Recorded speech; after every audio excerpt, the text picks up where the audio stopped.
1절에서 17절까지 말씀 우리 한 목소리로 같이 읽어보겠습니다. 엘리의 아들들은 행실이 나빠 여호와를 알지 못하더라.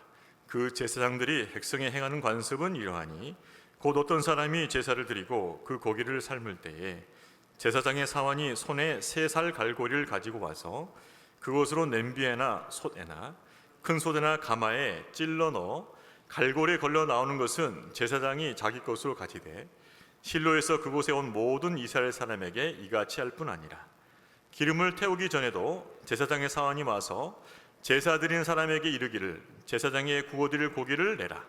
그가 내게 삶은 고기를 원하지 아니하고 날 것을 원하신다 하다가 그 사람이 이르기를 반드시 먼저 기름을 태운 후에 내 마음이 원하는 대로 가지라 하면 그가 말하기를 아니라 지금 내게 내라. 그렇지 아니하면 내가 억지로 빼앗으리라 하였으니 이 소년들의 죄가 여호와 앞에 심히 금은 그들이 여호와의 제사를 멸시함이었더라. 아멘. 우리가 무엇을 안다라고 말할 때는 두 가지 측면이 있습니다. 하나는 지식으로 아는 거죠. 지식. 공부입니다. 공부도 우리가 할 때 지식으로 아는 거죠. 그리고 안다는 것은 이렇게 지식으로만 아는 것이 아니고 또 인격적으로 관계를 통해서 아는 것도 있어요. 교제를 통해서 그 사람이 어떤 사람인가, 그 단체는 어떠한가. 그래서 안다는 것은 지식적으로 안다는 것, 또 인격적으로 안다는 것, 두 가지를 이야기할 수 있다는 거죠.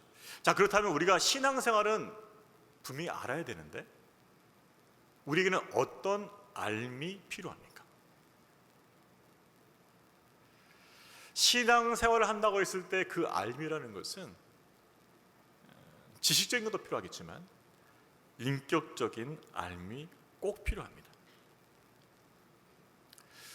인격적인 알미 있어야만, 하나님과의 인격적 교제를 통한 그분을 인격적으로 알아가는 그 지식이 있어야만 우리 신앙이 온전할 수 있기 때문이죠. 종종 우리 신앙생활이 하나님을 기쁘시게 하지 못할 때가 있어요. 신앙생활 하는데 하나님 기뻐하지 않으셔요. 예배는 드리는데 하나님이 기뻐하지 않는 예배가 있습니다. 여러분, 예배라고 하나님께 다 받으시는 거 아니에요. 다 받으신 거 아닙니다. 왜 그럴까요? 하나님에 대한 인격적인 암, 하나님에 대한 인격적 지식이 없이 그저 자기 생각대로 피상적인 지식으로 신앙생활을 할 수 있기 때문이에요. 이러한 신앙 형태, 즉 하나님과 인격적인 교제와 알미 없는 신앙 형태가 가지는 위험성은 무엇인가? 하나님을 기쁘시게 하지 못합니다. 하나님을 기쁘시게 하지 못해요. 두 번째는 이러한 신앙 형태가 가지고 있는 위험성은 하나님 앞에서 죄를 짓게 된다는 것이죠. 하나님을 인격적으로 아는 알미 없이, 그 지식 없이 신앙생활을 했을 때 하나님을 기쁘시게 하지 못할 뿐만 아니라 죄를 범할 수 있다는 것이에요. 그래서 이런 신앙 형태를 우리가 경계해야 되는 것이에요. 오늘 본문에 나오는 엘리 아들들이 바로 이런 케이스예요. 딱 이 케이스예요. 제사장입니다. 누구보다 하나님을 알아야 돼요. 누구보다 하나님을 잘 알아야 돼요. 그런데 하나님을 기쁘시게 하지도 못하고 하나님께 범죄하는 것이에요. 오늘 본문을 통해서 우리는 영적 각성 얻길 원합니다. 진정 하나님을 알고 섬기는 신앙생활이 무엇인지를 깨닫고 그런 살아있는 신앙생활, 하나님을 기쁘시게 하는 신앙생활 하기를 주의 이름으로 축원합니다. 엘리의 아들들에서 어떻게 묘사되어 있죠? 우리 12절 말씀 읽습니다. 엘리의 아들들은 행실이 나빠 여호와를 알지 못하더라. 행실이 나빠 여호와를 알지 못하더라. 이 말씀 이렇게 해석할 수 있어요. 여호와를 알지 못하기 때문에 그들이 행실이 나쁘다라고 해석할 수 있죠. 엘리 아들들, 구체적으로 홈리와 비느하스예요. 근데 이 두 사람이 여호와를 알지 못했기 때문에 그들이 악한 자가 되었고 행실이 나쁘게 되었다라고 설명하고 있어요. 그런데 여기서 우리가 깊게 생각할 것이 있어요. 홈리와 비느하스가 어떤 사람이냐는 거죠. 그 당시에 대제사장은 엘리란 말이죠. 엘리의 두 아들이래요. 그러니까 당연히 뭐예요? 태어나서부터 제사장이에요. 이 사람들 아버지 밑에서 하나님에 대해서, 율법에 대해서, 제사에 대해서 그 누구보다 철저히 훈련받은 사람이 이 말이에요. 이 엘리 두 아들들이라는 것이죠.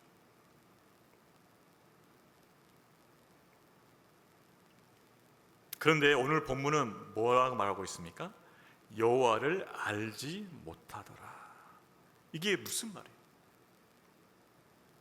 누구보다 여호와를 잘 알아야 할 사람들인데 여호와를 알지 못한다는 것이죠. 어떻게 해서 이런 모순이 발생했죠?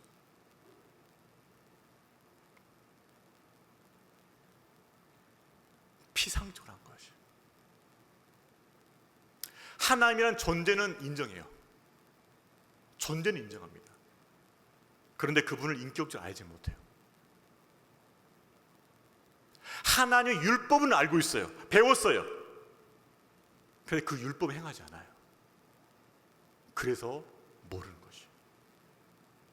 하나님을 인격적으로 알지도 못하고 그분의 말씀을 행하지도 않으니 성경적으로 판단했을 때 이러한 상태는 뭐라고요? 여호와를 알지 못한다고 판단한다는 것이에요.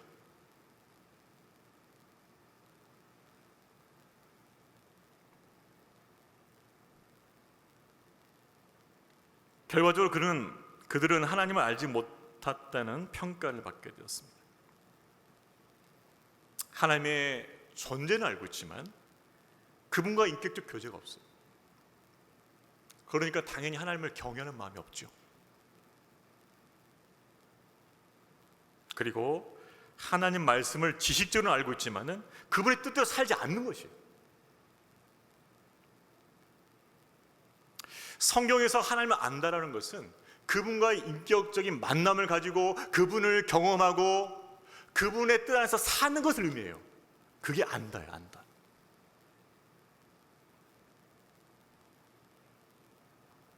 그래서 신앙생활에 있어서 가장 중요한 게 무엇인가? 그것은 하나님을 인격적으로 만나고 인격적으로 알아가는 그것이라는 것이에요. 하나님 인격적으로 만나야 돼요. 인격적으로 그분을 알아가야 돼요. 그리고 그분이 나의 하나님이 되어야 돼요. 나의 하나님이 되셔야 돼요. 나의 하나님이. 내 부모의 하나님 되서는 안 됩니다. 내 아내의 하나님 되서는 안 돼요. 내 남편의 하나님 되서는 안 됩니다. 나의 하나님이 되셔야 돼요. 그게 인격적 만남이에요. 그 만남이 있어야만 신앙생활이 의미가 있는 것이에요. 신앙생활이 즐겁고 의미가 있기 위해서는 반드시 하나님과 만남이 있어야 돼요. 그리고 신앙생활 가운데서 우리의 마음과 삶이 변화되기 위해서는 반드시 인격적인 만남이 있어야 돼요. 인격적 만남이 없다면 분명히 그 신앙은 무미건조하고 변화가 없고 열매가 없어요. 그래서 율법적인 형식적인 신앙생활은 성도에게 무거운 멍해요. 멍해. 혹시 여러분 중에 그렇게 신앙생활하는 분 계십니까? 정말 힘드시죠? 전 알아요. 얼마나 힘든지 그게.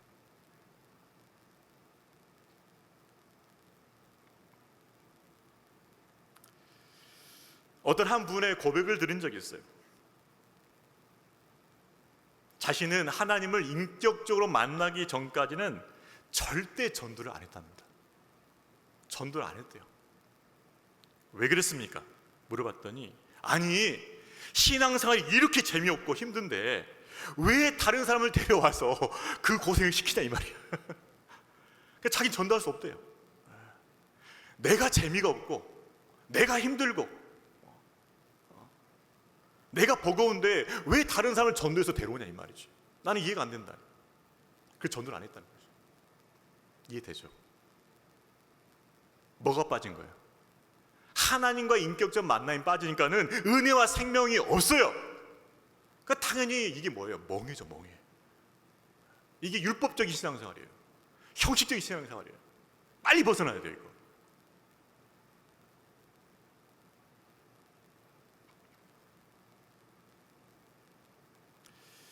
종교개혁자 존 칼빈이 우리에게 중요한 말을 남겨주었어요. 그는 이렇게 말했습니다. 우리가 믿는 하나님은 반드시 개인적인 만남을 통해서 아는 하나님이어야 한다. 중요한 말이죠. 우리가 믿는 하나님은 반드시 개인적인 만남을 통해서 아는 하나님이어야 한다고 그렇게 정의를 했어요. 이분은.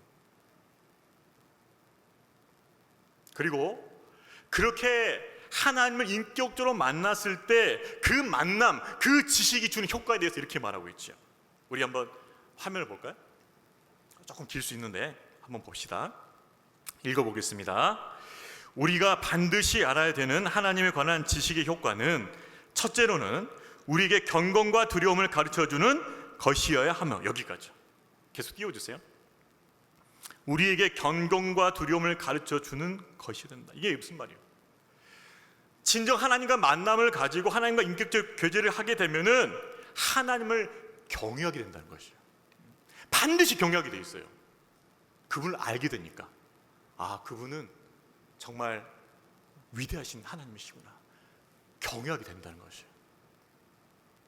하나님을 경외할 수 있어야 돼요.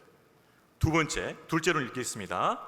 그의 인도함과 가르침 가운데서 그분께로부터 나오는 모든 선한 일을 구하는 것이하며. 이게 무슨 뜻이에요?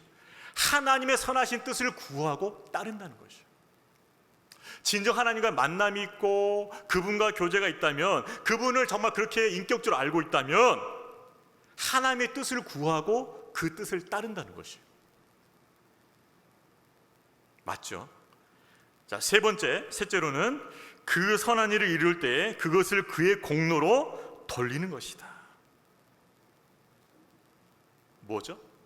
하나님께 행하신 모든 선한 일을 통해서 하나님께 영광을 돌린다는 것이에요.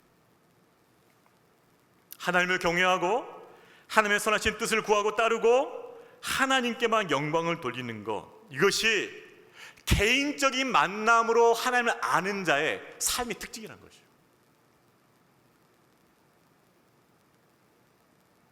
나는 하나님 믿는다고 하는데, 나는 하나님 안다고 하는데, 나는 하나님을 경외하는 그 믿음이 더 깊어지고 있는가? 하나님을 경외하는 믿음이 더 깊어지고 있는가? 내가 무슨 일을 만나든지 나는 하나님의 뜻을 구하고 그 뜻을 따르려고 하고 있는가? 내게 베푸신 모든 선한 일에 그분께만 영광을 돌리고 있는가? 이것이 진정 하나님을 아는 자의 특징이라는 것이죠.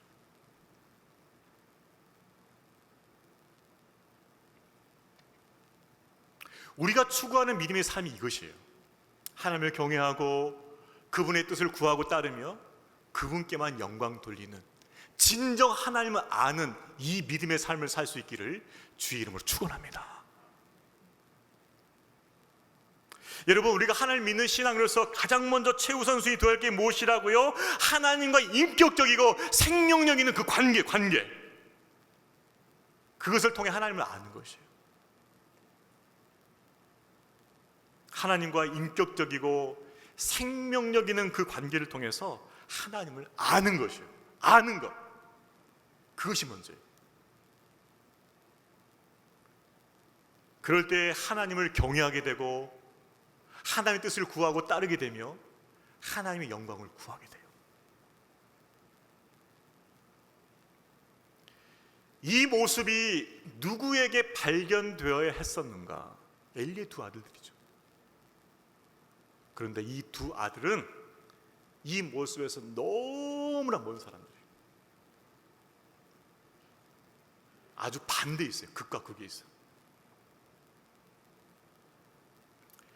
하나님과 인격적이고 생명력 있는 관계를 통하여 하나님을 경외하고 하나님의 뜻을 행하며 하나님께만 영광 올려드리는 주의 성도들 되시기를 주의 이름으로 축원합니다. 그렇다면 하나님과 인격적 만남을 어떻게 우리가 할 수 있을 것인가? 나를 간절히 찾는 자가 나를 만날 것이니라. 말씀이 주셨어요. 나를 간절히 찾으라. 나를 간절히 찾는 자가 나를 만날 것이다. 하나님은요, 간절히 찾는 자를 만나 주셔요. 믿습니까? 믿으시길 바랍니다. 그래서 피장적으로 인격적 만남이 없이, 재미없게, 즐거움 없게, 의미 없이 딴 생각하면서 신앙생활 하지 말고 하나님을 찾으라는 것이에요. 전심으로. 나를 간절히 찾고 찾는 자가 나를 만나리라 약속하셨잖아요.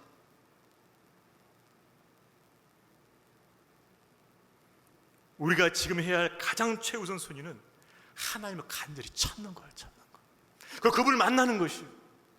그분을 아는 것이에요. 그렇게 될 수 있기를 주의 이름으로 축원합니다. 우리 옆에 분들이 한번 축복합시다. 간절히 하나님을 찾읍시다. 하나님 만납시다. 너무 중요하죠.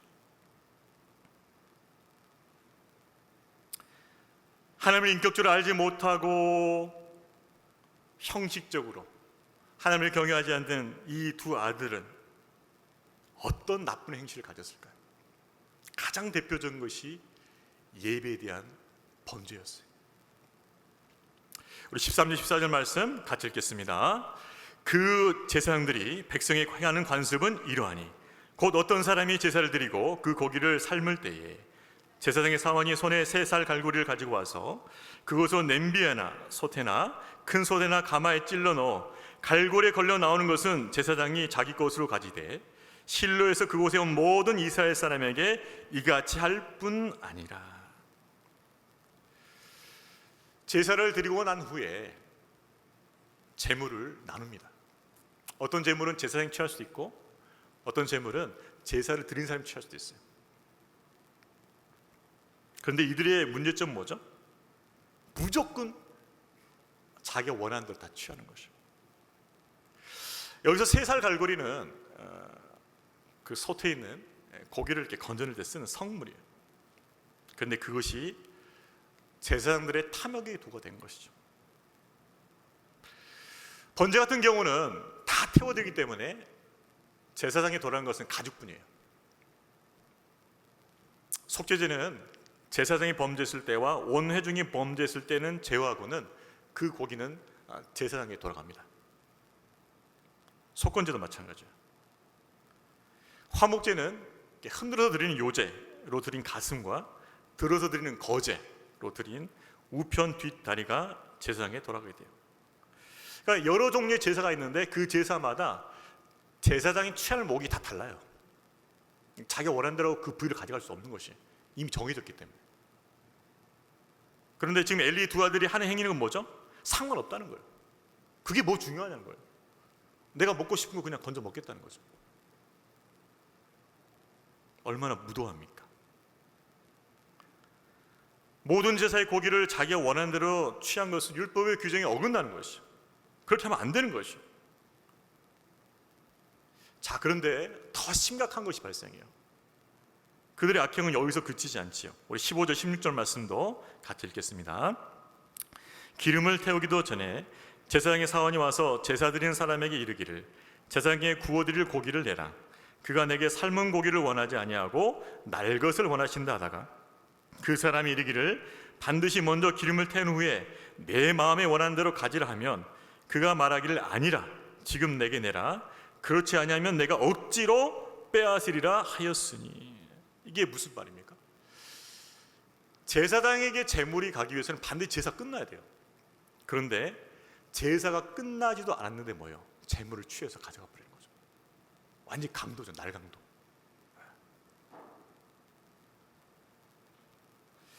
하나님께서 제사 중에서 기름 부분은요 하나님께만 드려야 돼요.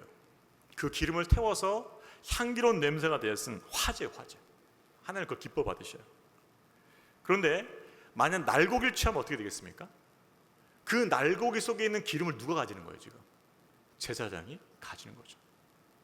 하나님 것을 훔치는 것이요. 하나님 것을 도둑질하는 것이죠. 이런 엄청난 짓을 하고 있는 거죠. 하나님께 드려야 할 것인데 뭐예요? 자기들이 마음대로 취하는 것이죠. 결국 엘리의 두 아들들은 여호와의 제사를 멸시하고 하나님의 것을 도둑질하는 일을 습관화시켰어요. 오늘 본문은 뭐라 나오죠? 관습. 습관됐다는 거예요. 아무 생각 없어요. 그냥 야, 가서 세 살 갈고리로 가져와. 제사들에 누가 왔습니다. 아 그래? 날고기 가져오라 그래. 이게 습관이에요. 습관. 여러분, 엘리 두 아들이 이런 습관을 가지게 된 이유가 무엇일까요? 물론 여호와를 알지 못해서이기도 하겠죠. 그러나 직접적 이유는 그 제사장들이 세상 욕심, 즉 탐욕에 붙잡혔기 때문이에요. 그들은 제사에 관심 없습니다. 어떻게 제사를 잘 드려서 하나님께 영광이 될 것인가, 하나님의 기쁨이 될 것인가, 하나님을 영화롭게 할까, 그 관심 없어요. 누가 어떤 재물 가져왔지? 어느 부위가 맛있어 보이지? 그것만 관심 있어요. 제사에 관심 없어요. 재물에만 관심 있어요. 이게 탐욕인 거예요. 여러 제사마다 제사 목이 정해졌어요. 또 이스라엘 백성들이 11조 가져와요. 다 정해졌단 말이에요. 그래서 정해진 것을 받아 누리면 되는 거예요. 제사장들. 뭐 풍족한 것은 아닐지라도 생계를 유지하는 데 어려움 없어요. 그런데 만족하지 못하고 뭐예요? 더 욕심을 부리는 거예요. 우리 인간의 문제가 뭔지 아십니까? 더 욕심을 부리는 거예요. 탐욕. 심지어는 하나님 앞에 드린 예배 가운데서 탐욕이 나온다는 거예요. 이 탐욕 기승을 부려요. 엘리 두 아들처럼 하나님께 드려야 할 것을 그냥 빼는 거예요. 하나님이 정한 그 규정을 어기는 거예요. 마음껏 자기 욕심을 취하는 것이에요. 이게 제사를 멸시하는 것이에요. 자신들의 죄된 욕망, 욕심 때문에, 즉 탐욕 때문에 이 죄된 관습, 습관이 형성되어 갔다는 것이죠. 여러분, 이스라엘의 우상 숭배가 어디서부터 시작되었는지 아십니까? 바로 그 핵심 본질은 탐심이에요. 가나안의 대표적인 우상이 뭐냐? 바알과 아세라입니다. 자, 바알은 어떤 신인가요? 비를 주관하는 신이에요. 비가 잘 오면 풍년이 들겠죠? 아세라는 어떤 신인가요? 다산을 주관하는 신이에요. 그러니까 뭐예요? 애를 많이 낳게 준 신이죠. 그래서 바알과 아세라를 잘 섬기면 비도 많이 내리고 애도 많이 낳고 풍요로운 농경생활을 할 수 있다고 착각한 것이에요. 그래서 바알과 아세라를 섬기는 것이에요. 그래서 하나님께만 드려야 할 제사 제도를 뭐예요? 그들이 무너뜨렸어요. 여러분, 우리가 반드시 기억해야 할 게 있습니다. 만약 우리가 하나님과 함께 우상을 섬기게 되면, 이스라엘 백성들이 그렇겠죠. 이스라엘 백성들이 멸망할 때 하나님과 우상을 같이 섬겼습니다. 이스라엘 성전에 우상이 같이 있었어요. 하나님과 함께 우상을 같이 섬기게 되면 어떤 현상이 발생하냐면, 어떻게 하나님이 이 현상을 인식하냐면, 하나님을 또 다른 우상으로 취급하는 것이에요. 우상도 섬기고 하나님을 섬긴다면은 어떤 거죠? 이 하나님은 또 다른 우상과 똑같다는 거예요. 레벨이 똑같아요. 결국 우리가 우상을 섬긴다는 것은 하나님을 또 다른 우상으로 전락시키는 거예요. 이게. 그래서 하나님 우상 숭배를 싫어하는 거예요. 분노하는 거예요. 어떻게 너희가 나를 저 입도 없고 말도 못하고 듣지도 못하고 냄새도 맡지 못한 저 우상과 나를 똑같이 비교할 수 있겠냐 이 말이에요. 그래서 하나님께 우상 숭배를 분노하는 거예요. 분노.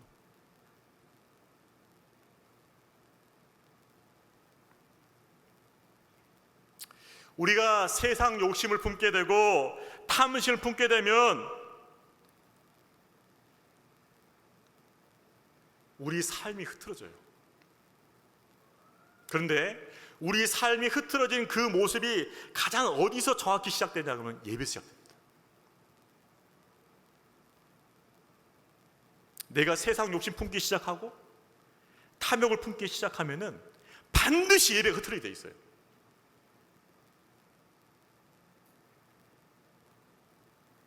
세상 즐거움과 세상 이익을 추구하다 보면 반드시 예배가 흐트러진 것 같아요. 사람들은 모을 수 있어요. 그런데 자신이 자신에게 정직하면 자기가 지금 흐트러졌다는 걸 발견할 수 있어요. 마음이 예전 같지 않아요. 지금 생각이 지금 딴 데 가 있어. 하나님보다는 내게 육신적인 즐거움을 주는 그쪽으로 자꾸 생각이 돌아가게 돼 있어요. 지금.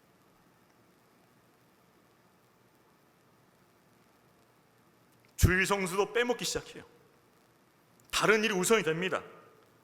형식적으로 예배를 드리기 시작해요. 몸은 왔는데 마음은 지금 딴 데가 있어. 이미 흐트러진 거예요. 지금 빨리 예배 끝나고 나서 어디 가야지 이 생각하는 분들 찔리시죠? 지금 이미 흐트러진 거예요. 지금 농담 같지만 이미 흐트러진 거라고. 지금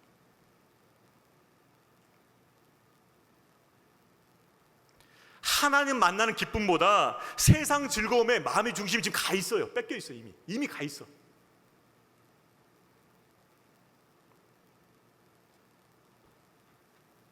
이 상태가 엘리의 두 아들의 상태예요. 지금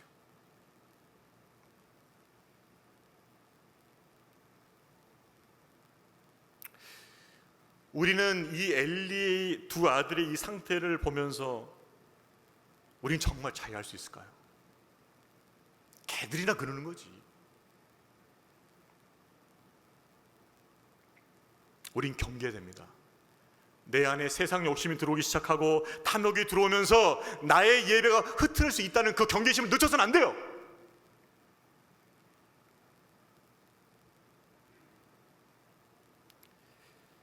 세상 욕심과 탐욕 때문에 형성된 죄의 습관들을 빨리 결단하고 정리할 수 있기를 주의로 축원합니다. 저는 잘 몰라요. 여러분들 어떻게 됐는지. 여러분은 아시잖아요. 내가 예전만큼 못하다는 거.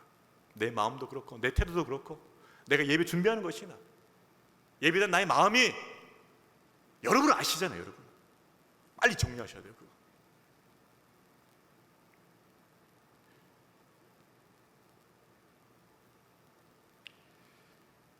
나만 아는 그 은밀한 습관도 있을 수 있어요. 그것들도 빨리 결단하고 정리할 수 있기를 바랍니다. 그래서 하나님 앞에 온전한 예배로 나아가야 돼요. 온전한 예배로. 탐심, 세상 욕심, 세상 즐거움 때문에 내 예배가 흐트러지지 않는지 점검하시기 바랍니다.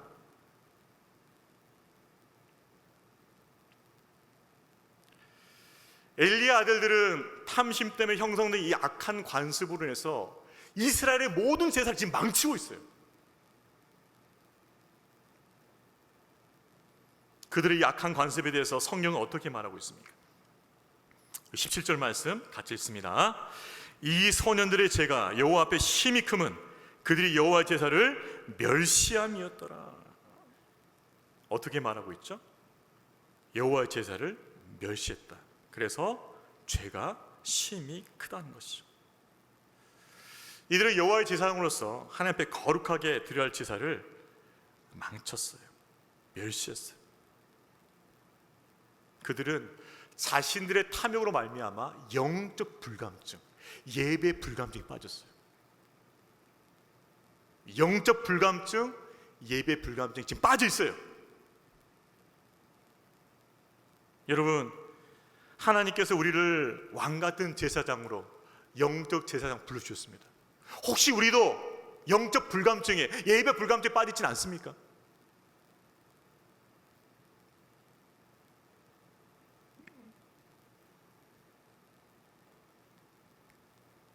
여러분, 여호와의 제사를 멸시하는 것이 왜 다른 죄악보다 클까요? 그것은 여호와의 제사를 멸시하는 것은 여호와를 멸시하는 것이에요. 하나님을 멸시하는 것이에요. 하나님을 섬기는 제사장이 되어야 되는데 하나님의 제사를 멸시하는 대적자가 된 거죠. 그래서 무서운 심판을 맞이하게 돼요. 그들 두 사람은 선지자 예언대로 블레셋과의 전쟁에서 죽습니다.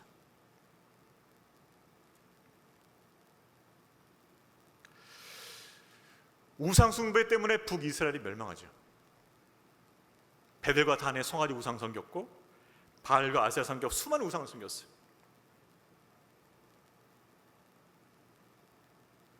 자, 그런데 우리가 잘 생각해 볼 게 있어요. 자, 그렇게 우상 숭배하면 하나님께서 바로 치셔서 북이스라엘을 멸망시켜야 되잖아요. 그런데 그렇게 우상 숭배가 횡행하고 성행하고 있는 그 과정 속에서 참 아이러니하게 북이스라엘의 영토가 확장된 적이 있어요. 여로보암 2세 때 요나가 예언했었던. 아니, 우상 숭배하고 있는데 영토가 어떻게 확장되지? 여로보암이 통치를 잘했겠죠. 2세 때. 자, 그런데 우리가 주목해야 할 것은 그 결과예요. 우상 숭배가 성행했을 때 때로는 영토가 확장되기도 하고 나라가 부흥되는 같이 보였지만 결국은 무엇입니까? 망했다는 거예요. 망했다는 거예요. 망했어요. 우리가 지금 사무엘상 묵상하고 있죠. 매일 성경 큐티하면서. 여러분, 그 흐름을 보시면 알겠지만 사울은 예배를 소중한 사람이 아니었습니다. 예배를 잘 드리지도 않았어요. 그냥 블레셋과 전쟁에서 급할 때만 하나님 찾는 사람이었어요. 그것도 못 참고 자기가 제사 드리는 사람이었어요. 그러면서 자기 기념비는 잘 세우는 사람이었어요.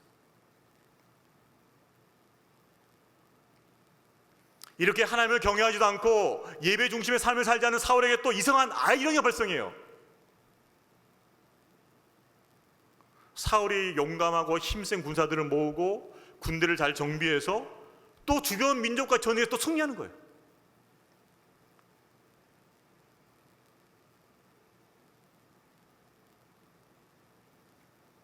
하나님을 경외하지 않는 사람입니다. 자, 또 주목해야 뭐죠? 결과예요. 결과가 어떻게 됐죠? 결국 또 망했다는 거예요. 갈보아 산 전투에서 자살했어요. 자살.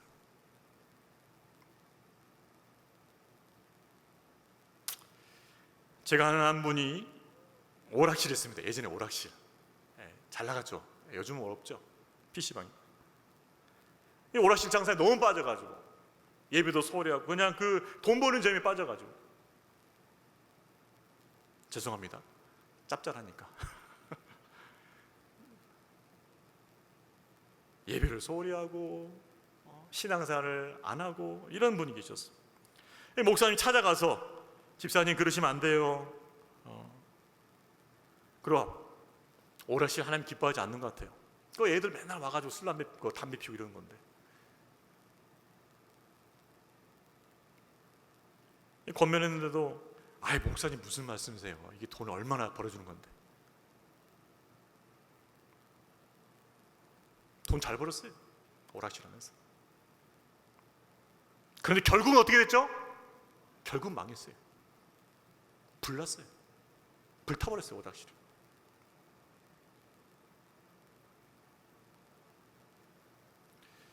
여러분, 이것이 무엇을 말하는 거예요? 하나님이 떠난 삶, 예배가 무너진 삶, 하나님의 그 드리는 예배를 멸시하는 그 삶이란 것이 일시적으로는 성공할 수 있고 일시적으로는 잘 될 수 있다는 것이에요. 일시적으로는. 그래서 하나님 말씀이 멀게 느껴질 수 있어요. 지금 잘 되고 있는데. 그런데 우리가 주목해야 할 것은 무엇입니까? 결과죠. 결과는 어떻게 된다? 망한다는 거예요. 망한다는 거. 그렇게 잘 나가는 것 같다가도 망한다는 거예요. 망한다는 거. 그게 예배를 멸시한 자의 최후예요. 최후.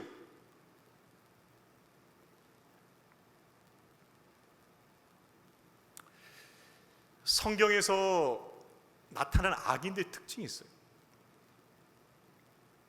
하나님께서 악인들에게 섭리하신 방식이 있습니다. 악인들이 처음에 악행을 저질렀을 때 하나님께 당장 징계 심판을 가하지 않아요. 하나님께서 인내하시는 거죠. 근데 악인들은 어떻게 오해하냐? 아, 하나님 안 계시는구나. 하나님 못 보시는구나. 하나님 없구나. 그러면서 자기 악행에 대해서 즉각된 심판이 임하지 않으니까 뭐예요? 하나님을 무시해버려요.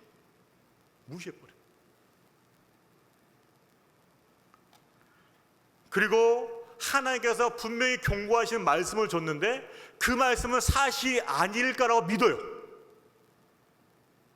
하나님을 무시하고 하나님의 약속의 말씀을, 하나님의 그 경고의 말씀을 무시해요. 그리고 안일하게 계속 그걸 해요. 그러다가 어떻게 됩니까? 결국 망하는 것이에요. 망하는 것. 그게 최후예요. 악인의 최후.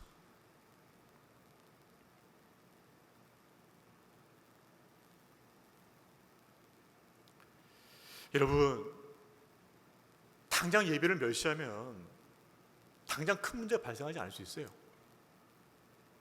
그러나 이것이 습관이 되고 간섭이 된다면 뭐예요? 하나님의 징계와 심판을 면할 수는 없어요. 그게 최후예요. 최후. 예배를 멸시하는데 최후가 바로 그것이에요.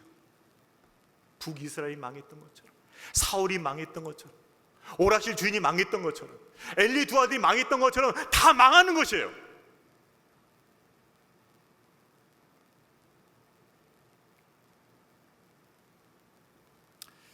말씀을 정리하겠습니다. 신앙생활을 오래 했던지, 아니면 특별히 지금 강조하고 싶은 것은 코로나 기간을 지나면서 우리 안에 예배에 대한 그 불감증이 생겼을 수 있어요. 잘못된 습관이 형성될 수 있어요. 그거 빨리 정리하셔야 돼요. 지금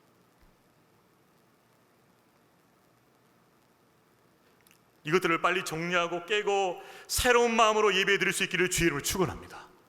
여러분, 이제 시작 바뀐 거예요. 이제 코로나 끝난 거예요. 새로운 마음으로 예배 드려야 돼요.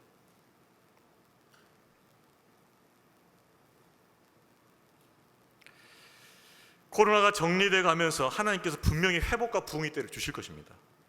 자, 그러면 그 회복과 부흥은 누가 누리냐는 거예요. 그냥 가만히 있으면 회복과 부흥이 누려집니까?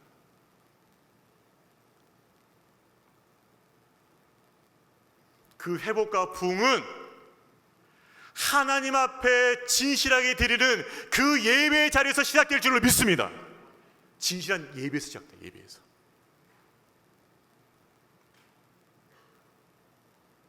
그래서 이후로는 하반기부터는 우리는 예배 집중해야 돼요. 집중. 대면 예배 집중 이제 회복될 텐데 예배 집중해야 돼. 아무튼 예배 집중해야 돼. 예배 목숨 걸어야 됩니다.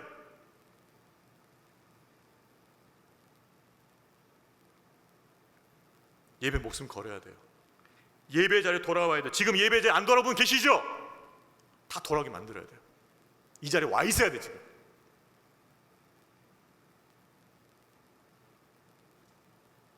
그리고 예배에 대한 마음을 새롭게 해야 돼요. 우리가 이미 있지만은 우리 마음을 새롭게 해야 돼요. 새 부대가 돼야 돼요. 새 부대가. 그랬을 때 하나님께서 우리에게 새 부대에 맞는 새 은혜를 부어 주실 줄로 믿습니다. 새 은혜는요, 새 부대에만 부어지는 것이에요. 잘못된 예배 습관을 정리하고 새 부대가 되어서 새 은혜로 충만한 우리 교회 성도 되기를 주의 이름으로 축원합니다. 여러분, 생각해 보세요.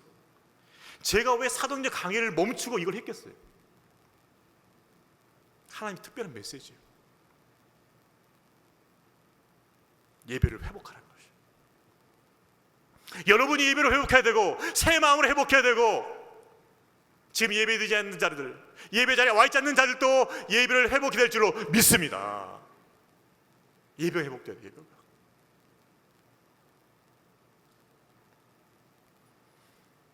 완전하신 하나님 앞에 온전한 예배로 나가는, 그래서 충만한 은혜를 입는 우리 교회와 성도 되시기를 주의 이름으로 축원합니다. 예배 목숨 걸어야 돼요. 자, 우리 옆에 분들하고 힘있게 한번 다져봅시다. 예배 목숨 겁시다. 예배 회복돼야 됩니다. 이제 분명한 제 방향성 제시했죠. 예배다. 예배 목숨 걸어야 되고 예배 회복해야 된다. 그리고 예배를 회복해야 할 사람은 이 자리에 와야 된다. 그 분명한 영적 비전을 가지고 달려가는 우리 모두가 되기를 주의 이름으로 축원합니다. 우리 다 같이 자리에 서서 완전하신 나의 주 이 찬양 부르겠습니다. 완전하신 그 주님 앞에 우리가 드릴 예배는 무엇일까요? 온전한 예배죠. 하나님을 인격적으로 알고 그분을 경외하며 그분의 뜻에 순종하며